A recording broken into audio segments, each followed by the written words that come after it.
Welcome to Hairstory, and today we have a new Hairstory with Brittney Bodis, owner of Frontier Barbers and Company in St. Catharines, Ontario. Yeah. You're right downtown. Welcome, Brittney. Thank Lovely you. to Thank see you for having me. We met each other a few years ago. Yes. And my son used to come here to get his hair done. Yes. So Yeah, that's such been a sweet boy. experience getting to know you through the years. We're going to talk a little bit about your journey, Brittney, and just talk to us and help everybody to get to know where did Brittney come from and how did she end up as the owner of a barbershop downtown St. Catharines? Yeah. So tell us a little bit about your background. Where did you grow up? Yeah, I grew up in Newmarket, Ontario. I went to hair school there when I was 17. Started my apprenticeship there as well, same Now, time. why did you go to hair school? What made you go to hair school? I think graduating high school, I kind of thought hair was good to get in because it was a trade and it was something I could keep with me. Even if I changed my mind and wanted to go elsewhere, Right. I would always be able to cut hair. So I think it was great just to learn a skill that I could carry with me, and then I ended up loving it, so I stayed in it. Now, when you went to hair school, which school did you go to? It was called Visions Academy, so it was a private school. In Newmarket? In Newmarket, yeah. Okay. And I think there were 3 of us in my class at the time, so it was very hands-on. Good, yeah. Yeah. So you learned to do all kinds of hair, Yeah. not particularly barbering. Yeah, salon. I started in salons. Right. So I remember my fingers hurting from braiding so much. Braiding. Yeah, okay. all the braiding you Yes. do when you first start Right, school. right, okay. And I really loved coloring. So I really started in the salon environment. Did you work then in a salon when you came out of school? Which salon did you work in? I was at a salon, a small salon in Newmarket. In Newmarket, yeah. yes. I did my whole apprenticeship there, and then I worked at a secondary salon, and then I actually left the industry for a bit, and I worked part-time barbering. My friend called me up, and So you're saying you left the industry, but then you were doing barbering. So Yeah. you're kind of still in the hair world. yeah, I never left the hair world. So what made you make the decision to change?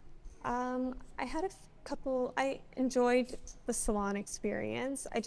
I don't know if I totally fit in the salon experience. I don't know if I had some of the best experiences that I wanted to carry with me or build a career on. Right. So I thought law clerking was the absolute opposite that I could have thought of. So I went into that, and I thought Okay. it would challenge me a little, shake off Law you know, clerking. law Oh, clerking, yeah, very interesting. different. Okay. Did you go to school then for law clerking? Yeah, Okay. I did school, Wow. and a friend called me, and she was barbering, and she said, "Well, while you're in school, you part-time barber at the place that Okay. I'm at," and that's how I got into barbering. So what was it about barbering then that made you think, okay, this is it? I loved it. I loved the environment. I enjoy salons are great, but you could be with the same person for 4 hours at a time, and Right. that can be good, but that can also be a little draining. Oh, I see. So you're seeing barbering where you're turning clients over. Yeah. You're not spending 4 hours on one client. Yeah, you're Interesting. half Yeah. an hour with each person. It's usually a great experience. You're making that person feel better about themselves, and then you're sending them on their way for the next person to. Yes. Now, barbering is male. You're into working on men more than women. Yeah, we generally do more men. I do have female clients. They have short hair. So Right. I always say we do barbering techniques more Okay, so than. because when I hear the word barbering, I naturally think, well, that's men. Yeah, But you're saying, no, you do men and women. What percentage of your clients would you say are women? it's still pretty low, but I would say it's higher than you would think. It's Mm-hmm. probably 10 to 15% women. And that's generally short hair. You don't do like Yeah. extensions or things like that. Yeah, I always say you're not going to come to a barbershop and get a big Kim Kardashian Yes, blowout yeah, or whatever else. That's It's half an hour usually. And get do you your color haircut. too on women and men? Do you I color no it? longer color. You no no. longer I color. color my mom's hair, but Yes, I don't color anyone else. And I did think I would miss that a lot. But Yeah. the coloring industry has changed so much. Every time I go back to color, everything's been discontinued from what I used to use. So Yeah. I just kind of fell out of it at this So you got into the barbering world and you were working as a barber. point. Yes. And then what made you think of opening a barber shop of your own? Yeah, I think going back, so I liked law clerking as well. I think I always like what I do.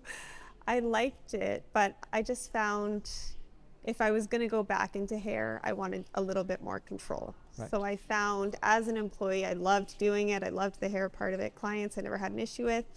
I just found that there were situations or whatever else that I would rather have the control, Yes. owning the barbershop and being able to be the employer. And so when there are things that come up, I'm able to control how that's dealt with.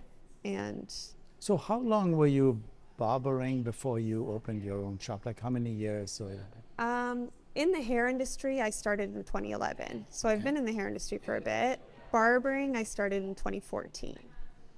So, I don't. About 5 years then? It was about 20. So then you opened a location in downtown St. Catharines and you Yeah. renovated the building that we are sitting in now. Yeah, yeah. And that I think you were telling me you started the renovations in 2018 Yes, and then you finished them in 2019. yes. So that's a long Yeah, time. it was a year and a bit of renovations. Yeah. What was the unexpected part of that, or did everything go the way you expected it to go? I think just dealing with getting the approvals from city and Right. and government and getting all that. I mean, the easy part is designing it and finding Yes. great staff and getting the client. I mean, we have a great location. The clients kind of just, they knew we were coming Yes. when we put the sign in the door, so Yeah. they were ready to come. But yeah, just the city approvals and dealing with all that. So kind of if stuff. I was thinking of opening a barber shop, one of the cautions you would give me is make sure you get all your city approvals. Yes. Oh, Because for they could sure. drag out. I know. Have patience. Particularly, apparently, the city of St. Catharines is not easy to get. No, approvals. it's definitely not. You need a lot of signatures before you can even let your first client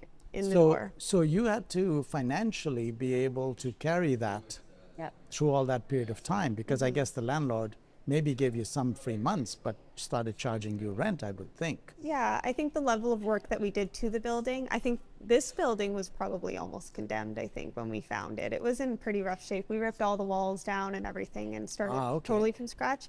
He gave us some breaks because Right. he knew that we were doing a lot of Doing leasehold a lot of work, improvements. yeah.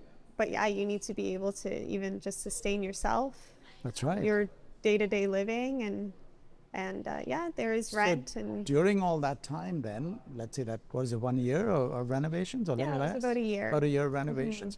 How did you financially survive then? Was your husband working or what was happening? Yeah, so he was doing a lot of the dealing with the contractors, and I was doing law clerking. So I see. So you had Yeah. a job and then you were getting ready for this. yes, Got it. yeah, Okay. yeah. So I law clerked. I cut hair a little bit and just kind of made Did what the you money had to that we do to make needed. money, Yeah, exactly. and then while at work or when I got home, we were going over business plans and Yes. working all that out. And So 2019 comes along and around, I think it was May 2019, you said you opened in May 2019. yes, correct. And then you got married. Mm-hmm. And I remember seeing a sign on your door that you're away for your honeymoon. Yeah. And you were closed during that little period of time. That Mm-hmm. was neat because I think there was a story about you in the newspaper, if I remember correctly, Yeah. about you and your husband starting the barbershop. Yeah, so remember seeing that. we had started it, and yeah, right. We did. I think we bought the house, opened the barbershop, and got married all in the All same at the same year. time, Yeah, wow. same year. Within similar months, I was on this floor making my floor plan for my wedding, and Yes, yes. slept here sometimes because we were That's amazing. really busy. Yeah, so. I mean, it's not easy to do life and own a Right. business. Now you're starting a business from zero. You don't have any clients Mm-hmm. because were you living in St. Catharines then or this area at the time? Had you moved near the here? end, yeah. I At the end you had near moved the here. Okay. end, yeah. So how did you find all the clients to sustain you? We put a big sign up in the window. There's Right. 50-foot window frontage here. Yes. So we put signs saying we were coming. And I think because this building had been empty for so long and this location, I think it's the second busiest intersection in St. Catharines, I Okay. think the city told us. They saw the signs and they knew something was coming. So we would be working in here and people would be opening the door and like, oh, what's this? Yes, It's coming yes. in. And everybody, word of mouth, everybody was talking about Did it. you do any other advertising campaign in the newspaper or did you do social media? Or did you do anything else alongside the big signs? Yeah, we had some newspaper presence. Like people did a couple interviews with us, and we did a podcast when we first started out. But not much. Like I think between Instagram and now Reddit is the big one that. Oh, really? Yeah, I would say Reddit is a big one for us. That's interesting. You're the first person who said Yeah. talk to us about Reddit. What do you do on Reddit? Well, we don't advertise Right. much on Reddit. I'm on it. I'm always monitoring it. I think a lot of people, the local Reddits, where do you get your hair cut? That's like the new word of mouth. People go to the Interesting. internet, go to asking, and I think they're protected by the anonymous part of Yeah. like a Google review without your name attached to it. They give you the honest truth. Because I've never heard from anybody a suggestion to go to Reddit to Yeah. manage your business. That's really neat. Oh yeah. I'd So say. you're still on Reddit? Well, yeah, like we still get discussed on Reddit every once Right. in a while. People will bring it up. Anytime there's a question of where you get your hair cut, we're at least one or two comments of someone recommending us there. Sure. And then you're on Instagram. And we're on Instagram, yep. And then, yeah, just word of mouth, And really. now you've got a group of clients who obviously have known you for years and are. Yeah, it was 6 repeat years. Yeah, it's been great. And so you've grown then. Oh, now I need to talk to you about the very important thing, which was COVID. You opened just before COVID. And so you were 2019 and then 2020, COVID hit. So you were closed for how long? Probably a total of 7 months. 7 months. Yeah. That must have been really difficult. It was hard. Because although the government gave a little bit of money to the companies, but you didn't get a lot of money from the government. No, yeah.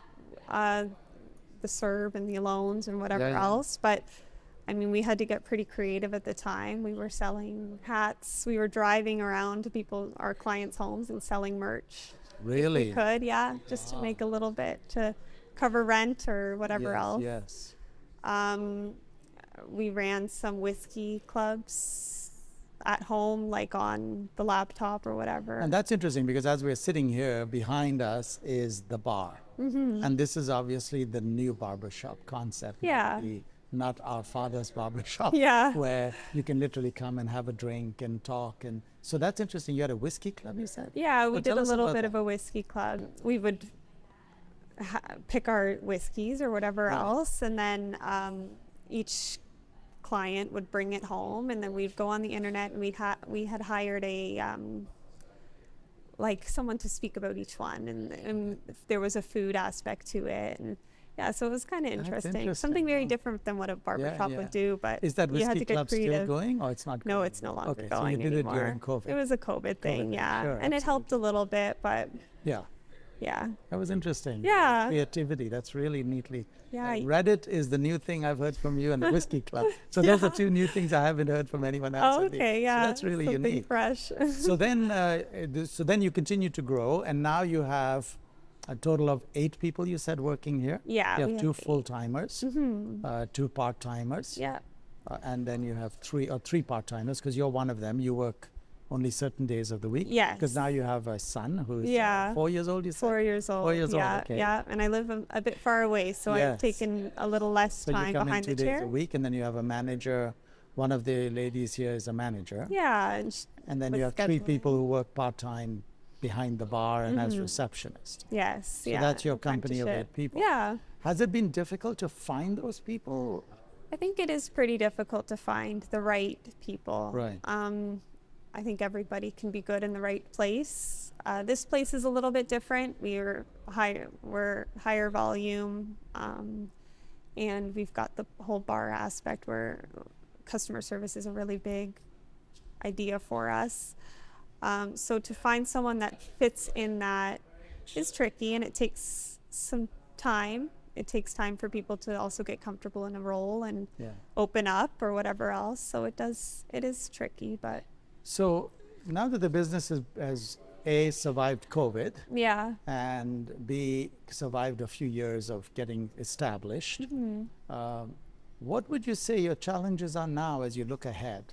What sort of challenges occupy your mind now?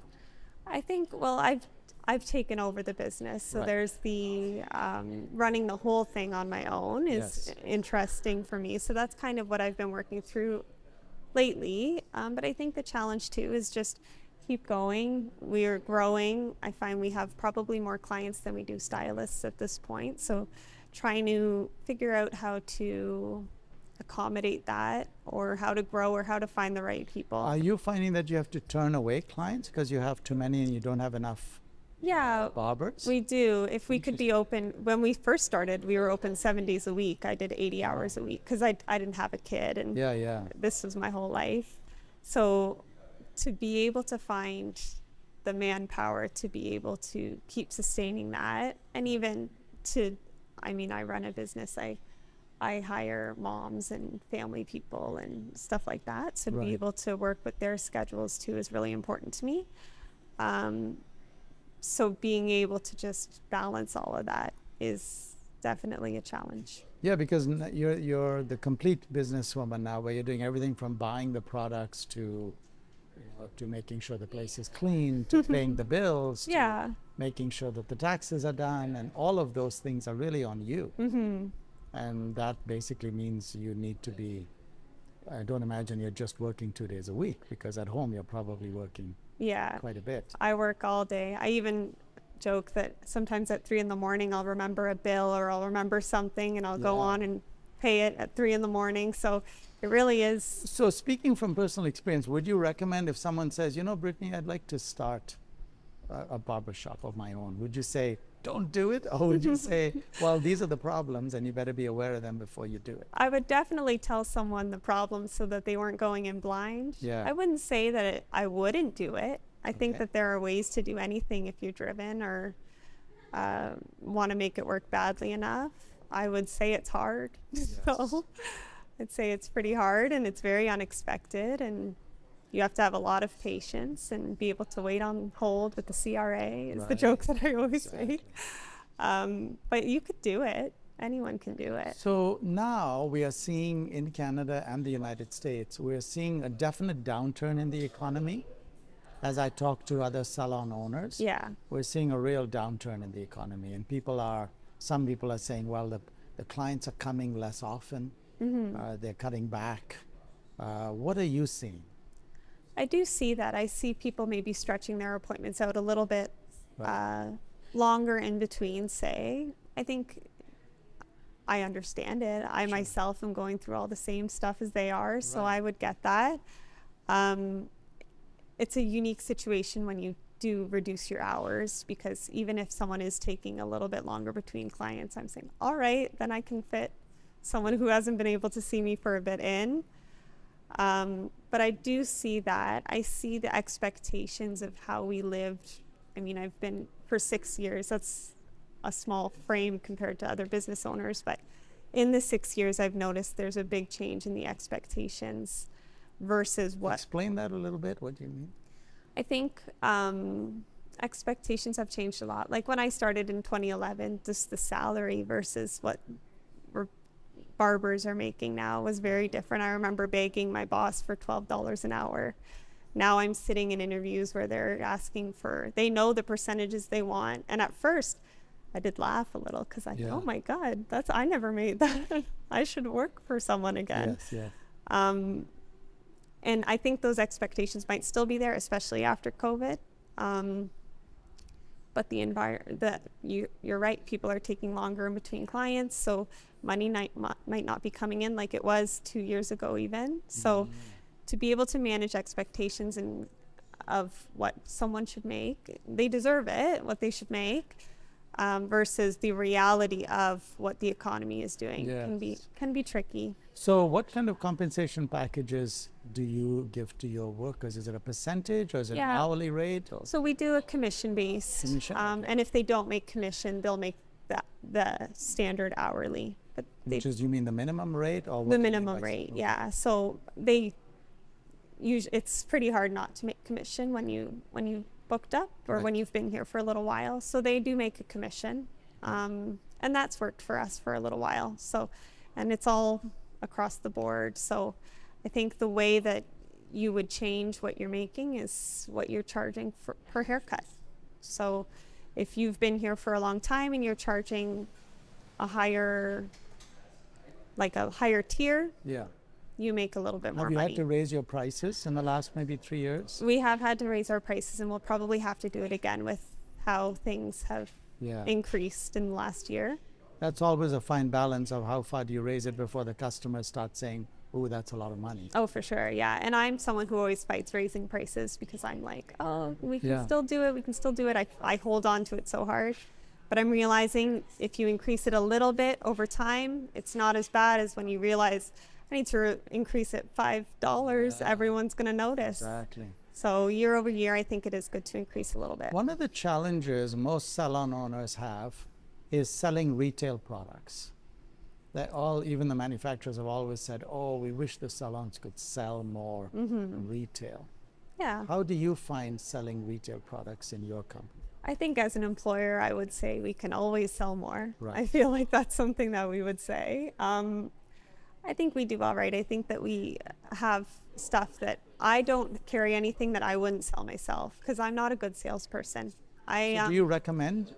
So when you have a client in the chair, are you kind of thinking, well, I'm going to recommend a pomade or a... Yeah, I'll always tell them what I'm using. And I'll use something that I really believe works on them. I did a little bit of educating for L'Oreal. Yes. Yeah. I did the training for it. I didn't do it for very long, but I did it.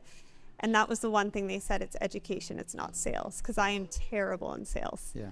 But I can, if I believe in something, I can let you know that I'm using it and I can tell you why I like it. Yes. And then it's up to you if you want to buy it or not. I think pushing product has never worked for me, but I do sell quite a bit of product just by believing in it. So now that you've been in the barbering world for a few years, what would you say are the highlights of what you do that you really enjoy, and what would you say are the challenges? Let's start with the highlights. What are the highlights and things that make you feel good? I think just seeing all the people that you see a good amount because it is that shorter amount of appointments. You're seeing about 14, 15 people a day, and they have life updates and they have fun stuff to talk about. I like to have fun behind the chair and just kind of joke around with them a little bit. And I think that's definitely a highlight for every barber if you make it fun for yourself. And I do think being an employer is also a big highlight for me. You get to see, I've hired people when they were 19 years old and taken them through their apprenticeship and watched them change and grow and go through life and grow in career, but also grow in personal.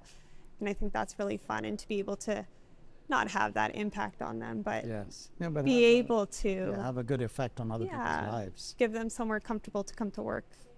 What would you say is the biggest challenge or challenges that you face as a barber or as a salon owner? Yeah, I probably think separating the personal and could be it's hard for me because you get so close with people.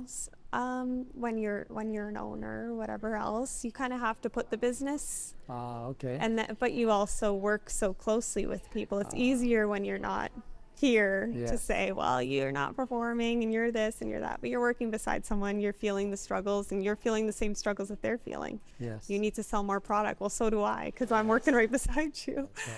So I think just that part can be a challenge. But I mean, it's a good challenge. It's worth the growth, and you need a challenge. If we were sitting here 5 years from now and we were talking about your business, do you envision yourself being here 5 years from now? I hope so. I think your goal is to continue this in the years to come. Yeah, I think that we've developed such a good team.